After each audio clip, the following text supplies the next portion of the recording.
নবীজির উপর দুরূদ পড়লে দোয়া কবুল হয়ে যায়। দোয়ার আগে যদি নবীজির উপর দুরূদ পড়া হয় তাহলে ওই দোয়া আল্লাহ কবুল করে নেয়।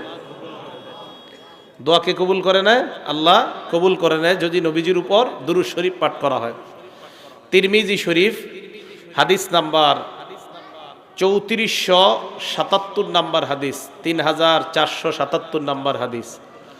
এই হাদিসের মধ্যে রাসূল করিম সাল্লাল্লাহু আলাইহি সাল্লাম বলেন, এক সাহাবা নামাজ পড়ছে, নামাজ পড়ার পর দোয়া করছে। এক সাহাবা নামাজ পড়ার পর দোয়া হাত উঠাইছে, তো দোয়া কইরা তাড়াতাড়ি দৌড় দিস।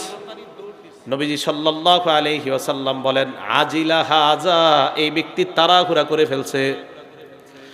তাড়াহুড়া করার অর্থ হলো এই ব্যক্তি দোয়া করেছে কিন্তু দোয়ার মধ্যে তাড়াহুড়া করে ফেলেছে। এই ব্যক্তি দোয়া করতে পারে নাই, কারণ ব্যক্তিটা আমার উপর দুরূদ শরীফ পাঠ করে নাই। নবীজি তাকে ডাকলেন, ডাকার পর আল্লাহ নবী তাকে বললেন, অথবা অন্য কাউকে বললেন, ইদা সাল্লা আহাদুকুম, তোমাদের কেউ যখন নামাজ আদায় করবা, নামাজ আদায় করার পর তোমরা যদি দোয়া করো, দোয়ার সময় তোমরা ফাল্লিহমাদিল্লাহ, প্রথমে আল্লাহর প্রশংসা করবা। যখন আমরা দোয়া করব, দোয়ার মধ্যে সর্বপ্রথম আল্লাহর প্রশংসা করা। ফাল্লিবদা বিতাহমিদিল্লাহ, আল্লাহর প্রশংসা করা। ওয়ালিউসাল্লি আলান নবী, 2 নাম্বার নবীর উপর দুরূদ পড়া। এরপর ইয়াদউ বিমা শাআ, যা মন চায় তা দোয়া করবা। তাহলে মনে রাখবেন আজকে থেকে দোয়া করার সময় 1 নাম্বার আল্লাহর প্রশংসা দিয়ে দোয়া শুরু করা। কার প্রশংসা? আল্লাহর। 2 নাম্বার দুরূদ পড়া। এরপর দোয়ার মধ্যে যা মন চায় তা চাইবেন। সিস্টেমটা শিখেন, দোয়া শুরু করবেন আল্লাহর প্রশংসা দিয়ে, এরপরে দুরূদ, এরপর যা মন চায় দোয়া করবেন। সবার শেষে আবার দোয়া শেষ করার আগে দুরূদ শরীফ পড়বেন, এরপর শেষে আল্লাহর প্রশংসা দিয়ে দোয়া শেষ করবেন। তাহলে দেখেন তো, শুরুতেও প্রশংসা, শেষে প্রশংসা, বাকি শুরুর দ্বিতীয় স্টাইলে দোয়া, আবার শেষের আগে প্রথমে প্রশংসা আল্লাহর, এরপরে দুরূদ, শেষে আবার প্রশংসা, আগে দুরূদ। মাঝে যত পারেন দোয়া করবেন, 5টা আঙ্গুল মিলান। এই যে দেখেন আল্লাহর প্রশংসা, দুরূদ, এটা হলো দোয়া, যত পারেন দোয়া। এই আবার দুরূদ, আবার প্রশংসা, এইভাবে দোয়া শেষ করবেন, আল্লাহ দোয়া কবুল করবেন। এইভাবে দোয়া করবেন। এটা তিরমিজি শরীফের হাদিস। এই হাদিসের মধ্যে রাসূল জানিয়ে দিলেন 3477 নাম্বার হাদিস। তাহলে আমরা কেন দুরূদ পড়ব? কারণ দুরূদ পড়লে দোয়া কবুল করে নেয় কে? 7 নাম্বার, দুরূদ শরীফ পাঠ করলে যত বেশি আমাদের মাঝে আমরা যারা দুরূদ পড়ব, তত বেশি রাসূলের কাছে কিয়ামতের ময়দানে তত নিকটবর্তী হয়ে যাব, নবীজির তত নিকটবর্তী। তিরমিজি শরীফের 484 নাম্বার হাদিস। ক্বালা রাসূলুল্লাহ সাল্লাল্লাহু আলাইহি ওয়াসাল্লাম, আল্লাহ নবী বলেন, আউলান নাসি বি ইয়াউমাল কিয়ামাহ আকসারুহুম আলাইয়া সালাতা।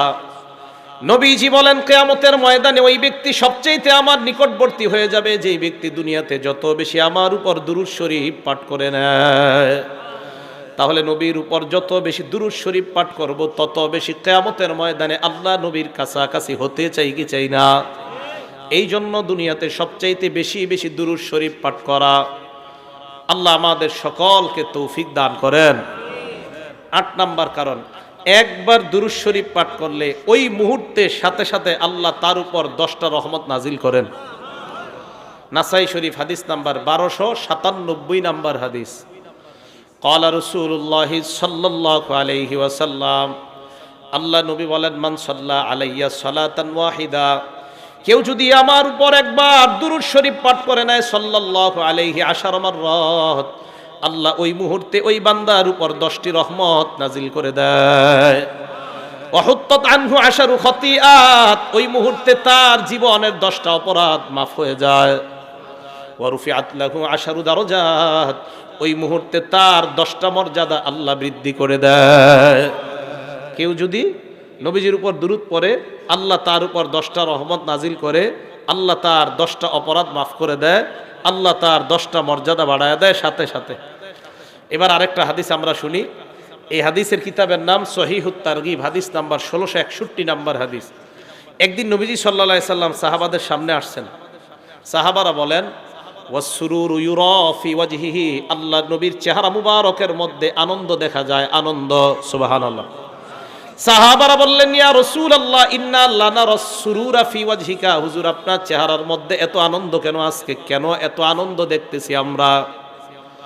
নবীজি জবাব দিলেন, সাহাবাদের দল, ইন্নাহু আতানিল মালাক, আমার কাছে ফেরেশতা আসছে, আসার পর আমাকে বলছে, আমায়ুরদিকা, আপনি কি এতে সন্তুষ্ট না? আন্না রব্বাকা ইয়াকুল, আপনার রব এই কথা বলতেছে। কি বলে দেখেন, ইন্নাহু লা ইউসাল্লিমু আলাইকা আহাদুম মিন উম্মাতিক, ইন্নাহু লা ইউসাল্লি আলাইকা আহাদুম মিন উম্মাতিক, আপনার কোন উম্মত যদি আপনার উপর একবার দুরূদ শরীফ পাঠ করে, সাল্লাইতু আলাইহি আশারা, আমি আল্লাহ সাথে সাথে তার উপর 10টা রহমত নাজিল করে দেই। এরপর বলে, ওয়া ইন্নাহু লা ইউসাল্লিমু আলাইকা আহাদুম মিন উম্মাতিক, আপনার কোন উম্মত যদি আপনাকে একবার সালাম দেয়, সাল্লামতু আলাইহি আশারা, আমি আল্লাহ তার উপর 10টা শান্তি নাজিল করে দেই। তাহলে আমরা নবীজির উপর একবার দুরূদ পড়লে আমাদের উপর 10টা রহমত নাজিল করে কে? আল্লাহ। 10টা গুনাহ মাফ করে দেয় আল্লাহ, আমাদের 10টা মর্যাদা আল্লাহ বাড়ায় দেয়। এ হলো 8 নাম্বার। 9 নাম্বার কারণ, দুরূদ পড়লে জিন্দিগির গুনাহ আল্লাহ মাফ করে দেয়। দলিল তিরমিজি শরীফের 2457 নাম্বার হাদিস, 2457। নবীজির এক সাহাবা উবাই ইবনে কাব রাদিয়াল্লাহু তাআলা আনহু বলেন, ইজা জাহাবা সুলুসাল লাইল, রাতের 3 ভাগের 2 ভাগ যখন চলে যায়, রাতের 2/3 যখন চলে যায়, 3 ভাগের 2 ভাগ যখন চলে যায়, কামা, নবীজি ঘুম থেকে জাগ্রত হওয়ার পর আল্লাহ রাসূল সাল্লাল্লাহু আলাইহি ওয়াসাল্লাম তখন বলেন, ইয়া আইয়ুহান নাস উযকুরুল্লাহ, হে জনগণ তোমরা আল্লাহকে স্মরণ করো, উযকুরুল্লাহ, তোমরা আল্লাহকে স্মরণ করো। রাতের 3 ভাগের 2 ভাগ যাওয়ার পর নবীজি ঘুম থেকে উঠা কয়, হে জনগণ আল্লাহকে স্মরণ করো, হে জনগণ আল্লাহকে স্মরণ করো। এই কথা বলার পর আল্লাহ নবী বলেন, জাআতির রাজিফা, সিংহার প্রথম ফুটা আইসা গেছে। সিংহায় যে প্রথম ফু দেওয়া হবে, জাআতির রাজিফা, এটা এসে গিয়েছে। তাতবাউহার রাদিফা, দ্বিতীয় ফুটা অচিরে আসবে। মানে নবী বুঝাইলেন বাকি নাই, কিয়ামত আসতেছে, আইসা গেছে। নবীজি বলেন, প্রথম ফু এই তো চলে এসেছে, দ্বিতীয় ফুটা এর পরে আসবে। এবার আল্লাহ রাসূল বলেন, শোনো তোমরা। নবীজি বলেন, প্রথম ফু এসে গিয়েছে কেমন যেন, দ্বিতীয় ফুটা এসে যাবে, দেরি হবে না। সাহাবা উবাই ইবনে কাব বলেন, ইয়া রাসূলুল্লাহ, উকসিরু আলাইকা মিন সালাতি, আমি আপনার উপর বেশি বেশি দুরূদ পড়ি, আমি আপনার উপর বেশি বেশি দুরূদ পড়ি, মিনাস সালাত। ফাকাম আজআলু লাকা মিন সালাতি, হুজুর আমি দিনের কতটুকু সময় আপনার উপর দুরূদ পড়ি একটু আমারে বলে দেন। নবীজি বললেন, মা শিতা, তোমার যা মন চায় তুমি পড়ো। হযরত উবাই বলে, ইয়া রাসূলুল্লাহ, আর রুবা, আমি যদি 4 ভাগের 1 ভাগ আপনার উপর দুরূদ পড়ি হবে কিনা? পুরা দিনটাকে আমি 4 ভাগ করলাম, 4 ভাগের 1 ভাগ শুধু আপনার উপর দুরূদ শরীফ পাঠ করব, হুজুর হবে কিনা? নবীজি জবাব দিলেন, মা শিতা, তোমার যা মন চায়, তবে ফাইন জিত্তা ফাহুয়া খায়রুন লাকা, এই 4 ভাগের বেশি সময় যদি দুরূদ তুমি পড়ো, এটা তোমার জন্য আরো কল্যাণ। হযরত উবাই বলেন, ইয়া রাসূলুল্লাহ, আন-নিসফা, তাহলে আমি দিনটাকে 2 ভাগ করব, 2 ভাগ করার পর অর্ধেক শুধু আপনার উপর দুরূদ পড়ব, অর্ধেক শুধু আপনার উপর দুরূদ পড়ব, হুজুর হবে কিনা? নবীজি বললেন, উবাই, মা শিতা, তোমার যা মন চায়, তবে ফাইন জিত্তা ফাহুয়া খায়রুন লাকা, এর চাইতে যদি আরো বেশি পড়ো তাহলে এটা তোমার জন্য আরো কল্যাণ। 4 ভাগের 1 ভাগ, নবীজি আরো বেশি বললে আরো কল্যাণ। হুজুর পুরা 2টা দিনটাকে 2 ভাগ করলাম, অর্ধেক ভাগ পড়লে, নবীজিকে অর্ধেক ভাগ পড়লে তোমার জন্য তোমার মন চাইলে করো, কিন্তু আরো বেশি বললে আরো কল্যাণ। সাহাবা এবার বললেন, ফাসসুল হুসাইন, হুজুর আমি পুরা দিনটাকে 3 ভাগ করলাম, করার পর আমি 2 ভাগ শুধু আপনার উপর দুরূদ পড়ব, 3 ভাগের 2 ভাগ। নবীজি বললেন, মা শিতা, তোমার যা মন চায়, তবে আরো বেশি বললে আরো ভালো। এবার সাহাবা বললেন, ইয়া রাসূলুল্লাহ, আজআলুস সালাত কুল্লাহা, আজকে থেকে আমি সারা দিন যখন এই সময় পাবো শুধু আপনার উপর দুরূদ শরীফ পাঠ করার নিয়ত করে ফেললাম। নবীজি বললেন, তাই নাকি? কয় হ্যাঁ। কয়, হুজুর ফরজ ওয়াজিব পর এইগুলো আদায় করার পর আমি শুধু আপনার উপর দুরূদ পড়ব। আল্লাহ নবী বলেন, ইজান তাকফি হাম্মাহ, তাহলে তোমার আর কোনো চিন্তা নাই, পেরেশানি নাই, সমস্ত চিন্তাগুলো আল্লাহ দূর করে দিবেন, তোমার পেরেশানি থাকবে না, সব পেরেশানি আল্লাহ দূর করবে।